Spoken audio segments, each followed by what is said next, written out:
The desert outpost was quiet, too quiet for a man who had lived through months of war. The twin suns of the frontier world baked the cracked soil, turning every shadow into a thin strip of darkness. Inside the watchtower, Lieutenant Mason Hale sat with his helmet resting on the table, staring at the horizon. His rifle leaned against the wall, close enough to grab, though he did not expect trouble today. Mason was a soldier of the United Earth Defense Corps, assigned to one of the loneliest postings in known space. The border between human territory and alien zones was always tense, but his sector had been quiet for weeks. Patrols went out, patrols came back, and the most exciting event in recent memory had been a malfunctioning drone that nearly caught fire. He should have been thankful for the peace, yet boredom could be as heavy as battle. Mason missed the noise of his old unit, the chatter in the barracks, the feeling that every day had purpose. Here only silence answered him. It was during one of those long, dull afternoons that he noticed movement beyond the perimeter fence. At first, Mason thought it was another desert animal, a scavenger lizard, or one of the long-legged birds that dug in the sand for insects. But as his eyes narrowed, he realized the shapes were different. Two figures stumbled toward the camp, small and unsteady. Mason stood, slipping his helmet back on, and lifted his binoculars. What he saw made him frown. The figures were not human. Their limbs were thin, too thin, and their skin glistened faintly, with scales that caught the sunlight. They looked weak, their steps slow and clumsy. Mason had seen aliens before, though rarely this close to camp without alarms being triggered. But these looked young. Children, maybe. He called in to the command shack. "This is Hale at Tower 3. I've got 2 unknown contacts near the perimeter. Small size, not armed." Static crackled. Then the voice of Sergeant Creel replied, "Copy that, probably scavengers. Keep eyes on them, don't engage unless they cross the fence." Mason lowered the comm and kept watching. The 2 aliens didn't look like scavengers. They looked lost.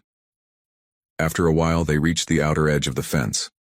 The taller one, maybe the size of a human teenager, touched the barrier and recoiled quickly as the warning current zapped the air. The smaller one stumbled behind, clutching its belly. Mason's jaw tightened. He recognized that motion. Hunger. He had seen it in human children back on Earth during relief operations. The way their bodies curled in, the way their eyes begged, without words. Regulations were clear. Do not interact with unauthorized aliens. Do not lower the fence. Do not share supplies. Yet, as Mason watched the 2 collapse onto the sand, his chest tightened. He sighed, grabbed a ration pack from his locker, and slung his canteen over his shoulder. Against his better judgment, he left the tower. The desert heat hit him like a wall, dry and merciless. His boots crunched over the cracked soil as he approached the fence. The 2 aliens lifted their heads weakly. Their eyes were large, glowing faintly, not in a threatening way, but in a way that seemed tired. Mason crouched near the barrier. "Hey," he said softly, though he knew they wouldn't understand English. "You hungry?" The smaller one whimpered. Mason pressed a code into the control panel, lowering a small section of the fence just enough for him to slip through. He knew this was against every rule in the book, but something deeper inside him pushed him forward. He tore open the ration pack, pulling out the compressed bread and protein strips. Carefully, he placed them on the ground and stepped back. The taller alien eyed him cautiously, then shuffled forward, picking up the bread. It sniffed, then passed a piece to the smaller one. They ate quickly, desperately, like they had not tasted food in days. Mason handed over his canteen, watching as they drank, water spilling down their chins. Something stirred in Mason's chest. Not fear, not pity exactly. Something older. Compassion. "You're just kids, aren't you?" he murmured. The taller one looked at him, tilting its head. For a brief moment their eyes met. Mason expected suspicion or even hatred, but instead he saw gratitude. Minutes passed in silence as the 2 finished their meal. The desert wind whispered across the plains. Mason sat on the sand, resting his elbows on his knees, strangely calm. When the food was gone, the taller alien stood and bowed its head slightly. The smaller one mimicked the gesture, awkward but sincere. Then, without warning, a faint vibration hummed through the air. Mason felt the hairs on his arms rise. "What the—" he muttered, glancing around. The aliens stiffened, as if sensing something too. The taller one touched its chest, then reached out toward Mason as though trying to tell him something important. But no words came. Only a soft sound, almost musical, before both turned and ran, vanishing into the desert haze. Mason stood alone, confused. He checked his watch. The entire encounter had lasted less than 20 minutes. When he returned to the tower, Sergeant Creel was waiting on the comm. "Hale, what's your status?" "The sensors picked up an odd energy pulse near your sector." Mason hesitated. He could lie, but his conscience pushed him toward truth. "Two small aliens approached the fence. They were starving. I gave them food. Then they left." Silence. On the line. Then Creel's sharp voice. "That's a direct violation of protocol. Report to command for review when your shift ends." Mason sighed, removing his helmet again. He knew he was in trouble. But as he sat back in his chair, watching the endless desert horizon, he didn't regret it. Because for the first time in weeks, he felt like he had done something that mattered. He didn't know that far above, hidden in the folds of space, sensors on massive ships had already locked onto his position. The pulse he felt was no natural tremor. It was the first signal of an empire awakening. And in less than 20 minutes, his small act of kindness would change the fate of humanity forever. The next morning began like any other at the outpost. Mason Hale stood in the mess hall, sipping bitter coffee that tasted more like burnt metal than a drink. Around him, a handful of soldiers spoke in low voices, their conversations dull and tired. Life on the frontier never changed much. But Mason's mind wasn't on the usual routine. He kept thinking about the two small aliens he had fed the day before. Their eyes, their weakness, the way they bowed before running away. It all replayed, in his head. He couldn't shake the strange hum he had felt in the air right before they vanished. Sergeant Creel entered the hall, his usual scowl on display. He spotted Mason immediately. "Lieutenant Hale," he barked. "You and I are due in command after breakfast, don't forget." Mason nodded, not surprised. He knew he would face questions for breaking protocol. Feeding aliens was against every rule. But deep down he still believed he had done the right thing. After the meal, Mason reported to the command center. The officers inside looked restless, as though they too had been disturbed by something unusual. Screens flickered with long-range sensor data. Mason noticed a red marker blinking on the edge of the map. "Sit," Creel ordered, pointing to a chair. Captain Anders, the commanding officer of the outpost, leaned forward over the table. His gray uniform looked sharp, but the heavy lines on his face told a story of too many sleepless nights. "Lieutenant," Anders began, "yesterday, our sensors detected an unusual energy wave near your sector. Do you know anything about that?" Mason hesitated. He could lie, but the truth pressed on his conscience. Two aliens came near the perimeter.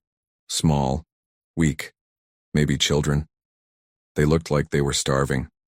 I gave them food." Anders' eyes narrowed. "You violated protocol." "Yes, sir," Mason admitted. "But they weren't a threat. They were just hungry." Creel folded his arms, glaring. "This is exactly why we have rules. You don't know who they were. For all we know, you fed enemy scouts." "They weren't scouts," Mason replied, firmly. "They were children. I could see it in their eyes." The room grew silent. Anders rubbed his temple, clearly torn. "The problem, Lieutenant, is that right after your little act of kindness, sensors detected a surge of unknown energy. We don't know if the two are connected, but coincidence? I don't believe in coincidence." Mason clenched his jaw, but said nothing. Anders sighed. "You'll remain on duty, but from now on I want you reporting every unusual detail directly to me. Understood?" "Yes, sir." The meeting ended. Mason walked out into the sunlight, unsettled. The desert stretched before him as always, empty and endless. But something in his gut told him it wouldn't stay quiet for long. That evening, while Mason patrolled the perimeter, the sky changed. At first, it was only a faint shimmer, like heat, rising from the horizon. Mason stopped walking, squinting against the setting suns. The shimmer grew brighter, spreading into arcs of blue light across the heavens. The comm in his helmet crackled. All units, this is command. We have multiple readings. Possible warp signatures. Stand by. Warp signatures? Mason's heart skipped. That meant ships, lots of them. The shimmer split open like the sky itself tearing apart. One by one, massive vessels emerged, their dark silhouettes blotting out the stars. Then more, and more. Mason froze as the count rose higher on his visor. 10 ships, 50, 100. The numbers climbed faster than he could process. 2,000, 4,000, 7,000. By the stars, Creel's voice muttered over comms. That's an armada. The soldiers at the outpost scrambled, alarms screaming. Anti-air turrets whirred online, though everyone knew they were useless against a fleet that size. Human forces couldn't stop that many warships, not here, not anywhere. Mason stood rooted to the ground, staring up at the sky. The fleet wasn't attacking. Not yet. They were simply watching. Then a signal boomed across all channels, human and alien alike. A deep, commanding voice spoke in a language Mason didn't understand, yet somehow the translation streamed instantly into his earpiece. Bring us the one called Hale. Mason's stomach dropped. His name. They had asked for him. Inside the command center, chaos erupted. Officers argued, voices rising in panic. They know his name, one shouted. They'll bombard us if we don't hand him over, another warned. Captain Anders silenced them with a raised hand, his eyes locked on Mason. Lieutenant, what did you do? Mason shook his head, speechless. I just fed 2 strays, that's all. The room fell quiet. Then they weren't strays, Anders said grimly. They were something far more important. The fleet above shifted formation. Thousands of ships glowed with power, their engines humming like a storm ready to break. The message repeated, bring us the one called Hale. Anders turned to Mason. We don't have a choice. If they want you, they'll take you. Whether we agree or not. At least if you go willingly, maybe we can learn what they want. Mason swallowed hard. Every instinct screamed at him to resist, to stay with his people. But deep inside, he knew Anders was right. I'll go, he said quietly. Within the hour, a shuttle descended from the largest ship in orbit. Its sleek black hull shimmered like liquid metal, unlike any design Mason had seen before. It landed just outside the perimeter, kicking up clouds of dust. Mason approached with 2 guards at his side, though they looked more nervous than protective. The shuttle's ramp lowered, revealing tall armored figures with pale skin and glowing, blue eyes. They carried no weapons openly, but their presence radiated power. One stepped forward, speaking in clear English. Lieutenant Mason Hale, you will come with us. The Emperor awaits. The guards shifted uneasily, but Mason raised a hand. It's all right. I'll go. As he stepped into the shuttle, a heavy silence fell over the outpost. Soldiers watched, their faces a mix of fear and awe. They knew they were witnessing history, though none could say what kind. The shuttle lifted, piercing the sky. Mason sat alone, staring out the viewport as the desert shrank beneath him. His heart pounded, but he forced himself to breathe slowly. The fleet grew larger as they rose, thousands of warships stretching across the stars like an iron wall. Mason's throat tightened at the scale of it. If this armada chose to fire, Earth itself wouldn't stand a chance. The shuttle docked with the largest ship, a colossal flagship that dwarfed even the biggest carriers of Earth's navy. Its hull gleamed with ancient symbols, each one glowing faintly as though alive. Mason was escorted through grand halls of black stone and silver light. Everything about the ship felt ancient, like a palace carved into the void. Alien guards lined the corridors, watching him silently. At last, the doors to a vast chamber opened.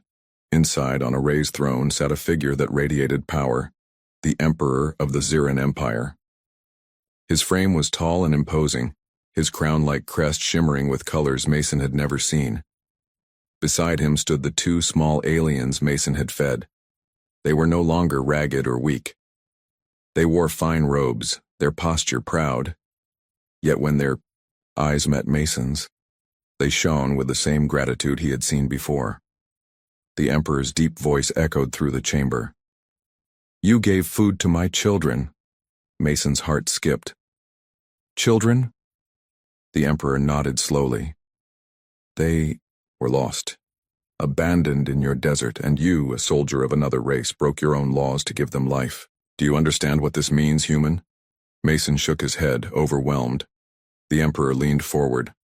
"In our empire, the law of first kindness is sacred. He who shows mercy to the royal bloodline is bound to the empire forever." Mason's breath caught. Bound? What did that mean? The Emperor rose from his throne, his voice booming like thunder. "Lieutenant Mason, Hale of Earth, you are summoned not as a prisoner, but as one who must be judged. You will be stripped of your mortal rank, disrobed of your old life, and reborn as one who stands equal before the throne of Zir." The chamber shook with the voices of thousands chanting outside the walls. The children smiled at Mason, their glowing eyes filled with trust. Mason's mind raced. Yesterday, he was just a soldier in a forgotten desert.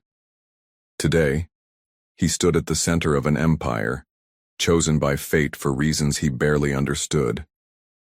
And deep, in his bones, he knew nothing would ever be the same again. The throne room of the Ziran flagship was unlike anything Mason Hale had ever seen.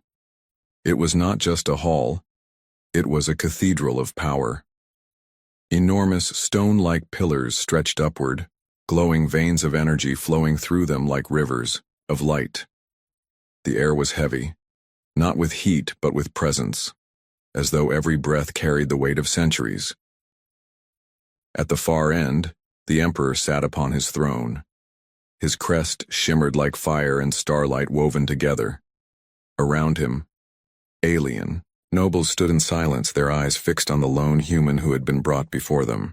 Mason's boots echoed loudly against the polished black floor as he stepped forward, every sound magnified in the vast chamber. Beside the Emperor stood the two small aliens, the ones Mason had fed. They were no longer ragged strays. Their scales had been polished, their clothes woven from silk-like fabric that shimmered with shifting colors. Their posture was noble, though their eyes remained soft. They stared at Mason with warmth, almost like children waiting for their guardian to be recognized. The Emperor's deep voice carried across the chamber. "You are the human soldier who gave my heirs food and water." Mason swallowed hard. His voice came out steady, though his heart raced. "Yes. They were hungry. I couldn't just ignore them." A ripple of murmurs spread among the nobles. Mason didn't understand their language, but he could feel the surprise in their tone. Perhaps no one expected a human, especially a soldier, to say such words in this place. The Emperor raised one hand, silencing the whispers, his glowing eyes fixed on Mason. "Do you understand what you have done?" "I fed two children," Mason replied carefully. "That's all. I didn't know they were your heirs. I didn't do it for reward or recognition. I just couldn't walk away." The Emperor's expression softened for the briefest moment, then returned to stone. "In our empire, compassion is not weakness. It is power. And when compassion is shown to the royal bloodline, it is more than kindness. It is fate." Mason blinked. Fate? The Emperor rose from his throne, his robes sweeping across the floor like liquid shadow. The hall fell completely silent. Even the hum of the ship seemed to fade. "You must undergo the rite of acknowledgement," the Emperor declared. "Only then will the Empire accept what has been written." Mason's brow furrowed. "The rite?" The Emperor's voice boomed like thunder. "You will be stripped of your human rank, your titles, your armor. You will be disrobed of the trappings of war, so that you may stand not as a soldier of earth but as an equal, recognized before the Empire as the one who passed the law of first kindness. Mason's chest tightened. He understood then what disrobed meant. Not humiliation, not punishment. It was a ritual, a stripping away of military insignia, a way of removing barriers so that one stood simply as a person, nothing more, nothing less. The Emperor turned his head. Bring the circle. At once, attendants carried forward a ring-shaped platform, glowing with symbols that rotated slowly like gears of light. Mason was guided toward it. He hesitated, glancing at the Emperor. If I do this, what happens to me? The Emperor's eyes shone like molten gold. You cease to be only a soldier of Earth. You become something greater, a bridge between our kind and yours. But first you must be tested. Mason stepped onto the glowing circle. Immediately, energy surged around him, humming through his body like a low storm. His armor grew heavy as though resisting the ritual. One of the attendants reached forward and unclasped the plating from his chest. Another removed the insignia from his arm. Piece by piece, the weight of his human rank fell away. When the last piece of armor hit the floor, the light intensified. Mason stood in simple underclothes, vulnerable yet strangely free. He no longer looked like a soldier. He looked like a man. The nobles murmured again, their voices rising, but the Emperor silenced them with a glare. Now, the Emperor said, you will face the trial of truth. The circle beneath Mason shifted, projecting images around him, memories pulled from his own mind. He saw himself as a child, helping his younger sister after she fell from a tree. He saw himself during training, lifting a fellow recruit who had collapsed during a march. He saw the battlefield, smoke and fire everywhere, where he had carried a wounded comrade to safety despite enemy fire. The vision swirled, then focused on the moment with the two alien children. Mason saw himself kneeling in the desert, offering food and water. He saw the gratitude in their glowing eyes. The Emperor's voice echoed through the visions. Compassion is not measured by words, but by choices. You chose to risk punishment to break your own laws for those who had nothing to give you in return. That is the meaning of first kindness.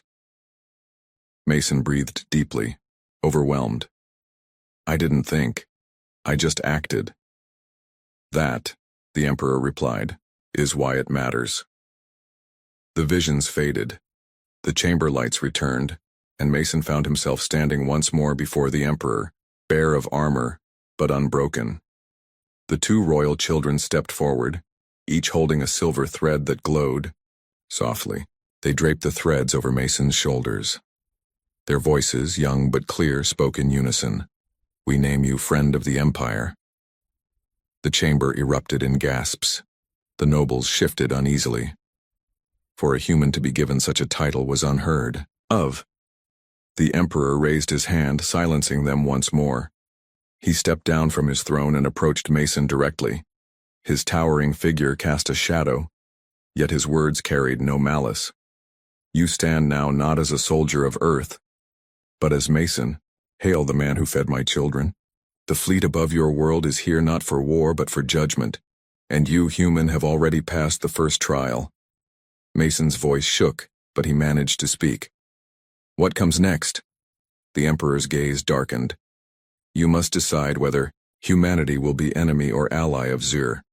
You will carry our word back to your people. But before that, you will remain here, in my court. You must learn our ways, our truths, and prove your spirit in the trials ahead. Mason felt the weight of the words. He had come as a simple soldier, dragged into this by chance. Now he stood as a representative of humanity itself. The responsibility pressed against him like an ocean. Yet when he looked at the children, their eyes shining with trust, something inside him steadied. He could not abandon them. He could not abandon the hope that kindness might change more than just 2 lives. I'll do it, Mason said, his voice firm. I'll learn. I'll stand in your court. But I'll stand as myself, not as someone pretending to be more than I am. The Emperor's lips curved slightly, the closest thing to a smile. Good. That is the answer I wished to hear. The chamber echoed with the beating of drums, a ritual rhythm that filled the air. The nobles bowed their heads reluctantly, acknowledging the Emperor's command. And Mason Hale, once just a lonely soldier on a desert outpost, now stood in the heart of an empire as something far greater. That night, Mason was given quarters aboard the flagship. The walls glowed softly, adjusting to his human comfort. He sat on the bed, staring out at the endless void of space where thousands of Xeran warships hovered silently. 19 minutes. That was all it had taken. 19 minutes from the moment he had offered food and water to two strangers in the desert to this, standing before an emperor, stripped of his rank and named Friend of the Empire. Mason exhaled slowly, his mind turning. What would Earth think? What would his commanders do? Would they see him as a traitor, or as a bridge of peace? He didn't know. But one thing was certain. His life as a soldier of Earth was over. His life as something more, something larger, had only just begun. And far above, the Xyran fleet waited, their guns silent, their destiny tied to the simple act of a human soldier who had chosen kindness over orders. Mason Hale had been many things in his life: a child of Earth, a soldier of the United Earth Defense Corps, a man who obeyed orders without hesitation. But now, stripped of insignia and armor, he found himself in an entirely new role. The Emperor of Xir had named him Friend of the Empire. The nobles whispered behind his back, half in outrage, half in curiosity. The alien guards bowed to him reluctantly, unsure how to treat a human standing in a place reserved only for the highest of their kind. And Mason himself? He was unsure too. In his private chamber aboard the flagship, Mason sat staring through the viewport at the thousands of Xeran ships spread across the void. They hung there like predators waiting for the signal to strike. Yet none of them fired. None moved without order. They waited silent and patient for the Emperor's will. He could not help but wonder what Earth Command thought of all this. To them, he was gone, taken by the aliens, perhaps held as a hostage. They wouldn't know the truth. Not yet, the Yao. Truth was stranger than any report. The following day, attendants brought him to the Hall of Mirrors, a vast chamber used for teaching and debate. The Emperor himself was not present this time, but several nobles were gathered. Their scales gleamed under silver light, and their long robes shimmered like flowing water. At the center of the chamber stood the two royal children.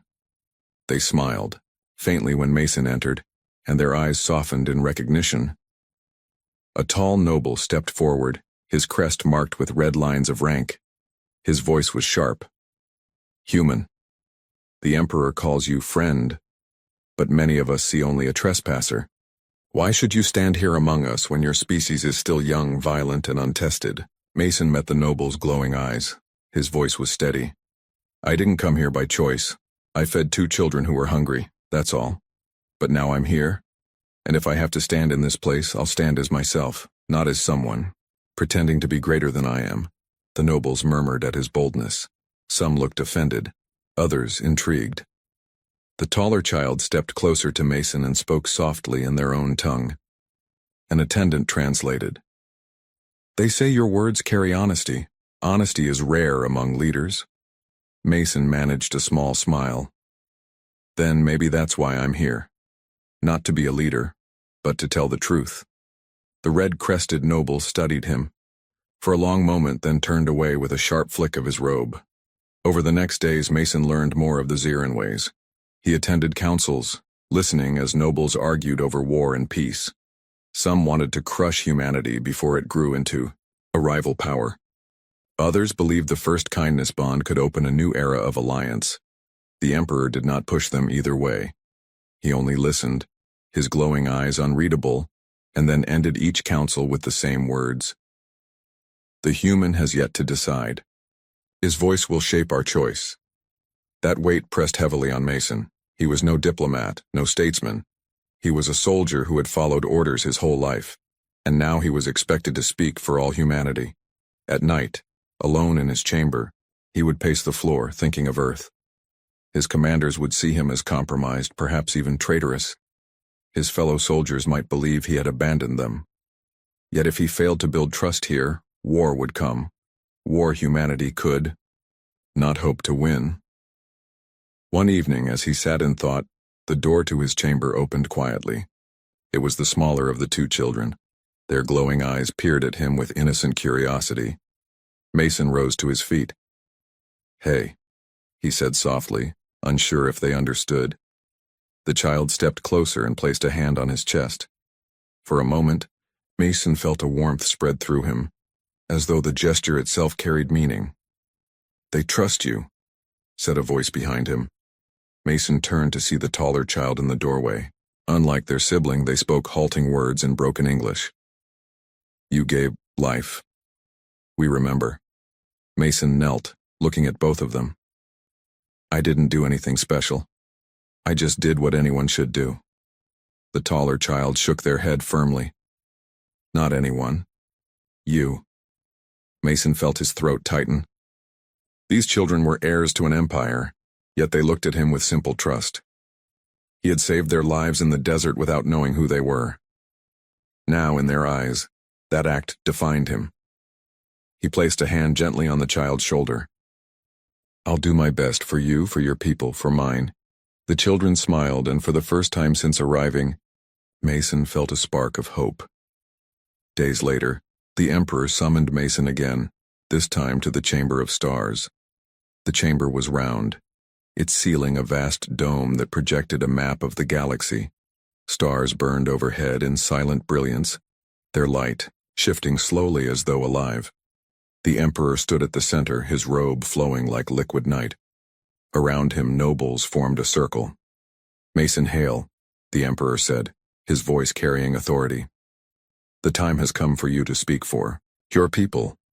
Will humanity stand as ally to Zir, or will you cling to fear and remain apart?" The chamber grew silent. All eyes fell upon Mason. He swallowed hard, his mind racing. He thought of Earth's leaders, their suspicion, their fear. He thought of the soldiers at the desert outpost, staring in shock as he boarded the alien shuttle. He thought of the children, their trust, their eyes shining with hope. Finally he spoke. "Humanity is young. We are flawed. We make mistakes, but we also learn. We fight for survival, yes, but we also help when help is needed. I can't promise perfection, but I can promise that if you give us a chance, we will try. We will stand as friends, not as enemies." A ripple moved through the nobles. Some hissed softly, others nodded. The Emperor's gaze was heavy. "And if humanity chooses otherwise? If they reject your words and see us only as a threat?" Mason's voice was quiet but firm. "Then I will still try to build peace. Because war between us would destroy more than just humans or Zirans. It would destroy futures." The chamber was silent for a long time. Finally, the Emperor raised his hand. "So be it. You have spoken as yourself, not as soldier, not as servant. The first kindness binds us. We will not strike, yet. But your people must answer. We will wait." The nobles murmured, some clearly displeased, but none dared oppose the Emperor's word. That night Mason stood at the viewport once more, staring at Earth far below. The fleet hovered silently like a storm paused on the edge of release. His comm device buzzed. For the first time since leaving the outpost, a signal came through, an encrypted channel from Earth Command. "Lieutenant Hale," a voice said, tense and sharp. "We see you are alive. What is your status? Are you under duress?" Mason took a slow breath. "No, I'm not under duress. I'm representing us. They've given me a voice in their court." "Representing us?" The voice snapped. "You've been taken hostage. You're a pawn. Do you understand what danger you've put yourself in? What danger we're all in?" Mason's jaw clenched. He had expected this. "I fed 2 hungry children. That's all I did. And because of that, the most powerful empire in this part of the galaxy hasn't fired on us yet. You can call me a pawn if you want, but I'm the reason we're still breathing." The line went silent. Finally, the voice returned, softer. Then you'd better make sure this doesn't end in blood, Lieutenant. Because if you fail, Earth will have no choice but to fight. The channel cut. Mason stood in silence, the weight of two worlds pressing on his shoulders. He was no longer just Mason Hale, soldier of Earth. He was a bridge between species, a thread stretched tight between war and peace. And somewhere deep inside, he knew the hardest trials were still to come. The flagship of the Ziran Empire glided silently above the blue and green orb of Earth. Thousands of warships hung in perfect formation around it, a silent ocean of alien power. From Mason Hale's viewpoint in the chamber overlooking space, it was breathtaking and terrifying. He had spent weeks learning the ways of the Ziran court, attending councils, listening to debates, and walking carefully through the tangled web of interstellar politics. Every day had been a lesson in diplomacy, patience, and understanding.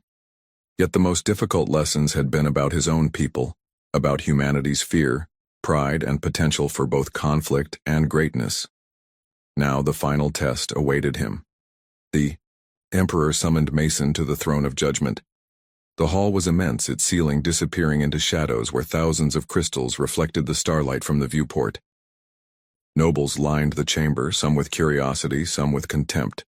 The children, the royal heirs, stood beside the emperor, their eyes bright, trusting, and patient.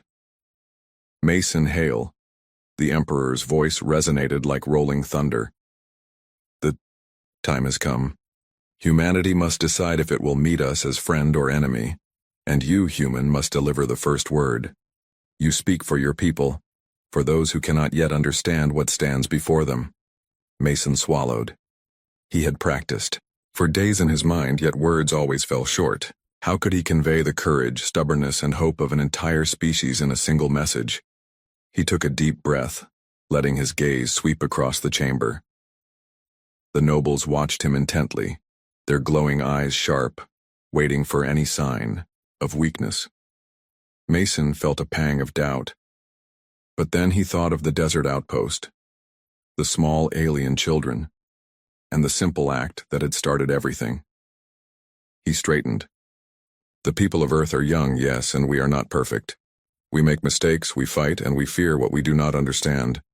But we also have the capacity to learn, to change, and to act with honor. If your empire extends a hand of peace, humanity will take it. We will stand with you, not as subjects, but as equals, partners in the future of this galaxy. The hall fell silent. The nobles whispered among themselves, some shocked, some skeptical. The emperor's glowing eyes regarded Mason with a calm intensity that made Mason's heart race. After what felt like an eternity, the emperor spoke. Your words carry honesty, and honesty is a rare treasure even among the greatest of our kind. You have done more than speak. You have bridged a gap that even centuries of treaties could not. A murmur spread among the nobles, many bowing, their heads reluctantly. The red-crested noble who had challenged Mason before stepped forward. His eyes were sharp, but his voice carried respect this time. You speak boldly, human. Perhaps it is your courage and simplicity that proves the value of your species. Mason felt a flicker of hope. He had done what he had come to do. He had represented humanity with truth and integrity. Later, Mason walked with the royal children through the halls of the flagship. The corridors were alive with soft lights and gentle hums of energy flowing through the walls.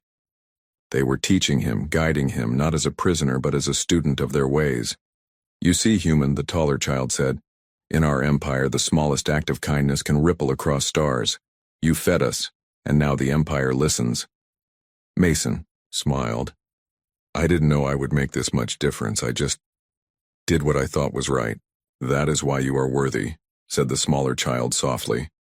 It is the heart, not the rank, that matters. Mason thought of Earth, of his fellow soldiers, of his commanders. Would they understand what had happened?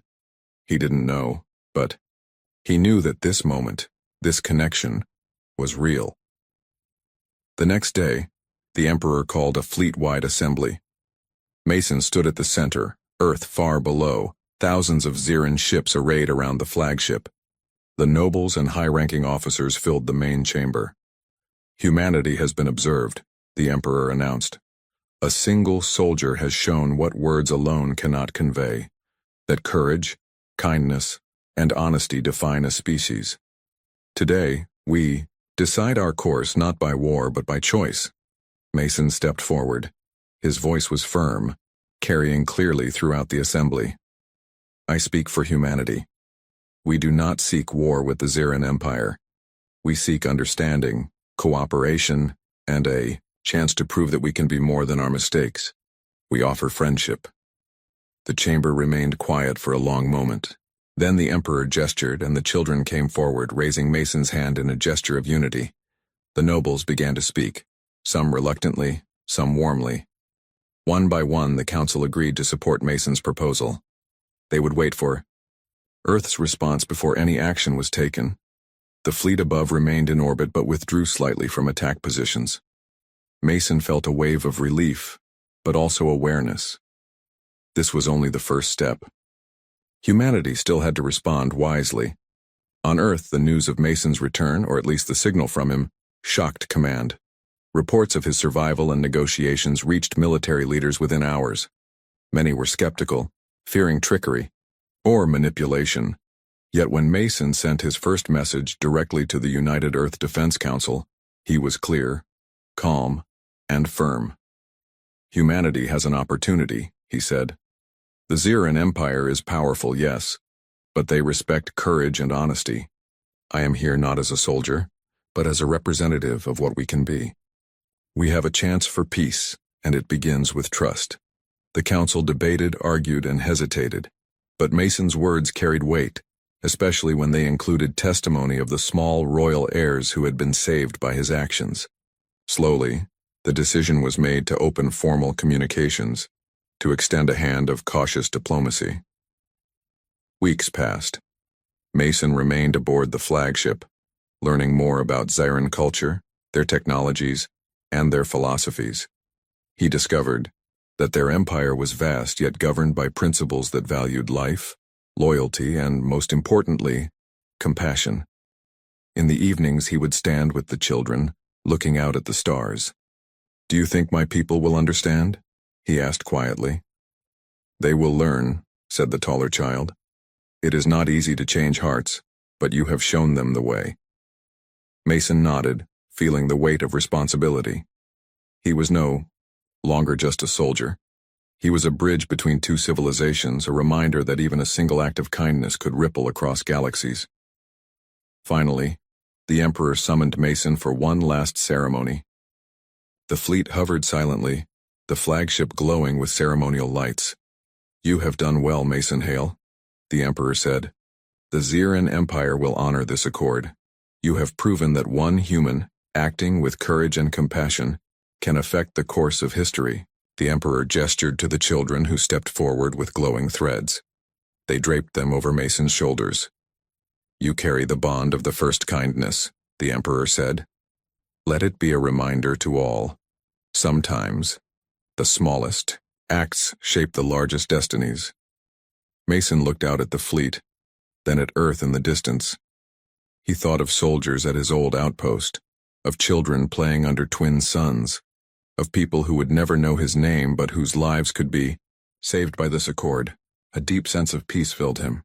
Humanity and the Ziran Empire would now walk forward together, their fates intertwined. Not by fear, not by war, but by the simple truth that courage and kindness can outshine fear and hatred. As the ceremony ended, Mason turned to the royal. "Children." "Thank you," he said quietly. They smiled, their glowing eyes soft. "It is you who changed everything," said the taller child. Mason exhaled, looking out at the stars. The galaxy seemed quieter now, brighter somehow, filled with possibilities. For the first time in his life, he felt that the universe was not a place to fear, but a place to shape. The fleet above Earth slowly withdrew, returning to orbit but leaving behind a promise: peace, caution, and hope. And on the bridge of the flagship, Mason Hale, the simple human who had fed two alien children, stood recognized not as a soldier, not as a warrior, but as a symbol of what humanity could be at its best. And far below, Earth spun silently, unaware that its future had been secured not by fleets, not by weapons, but by a soldier's simple act of kindness.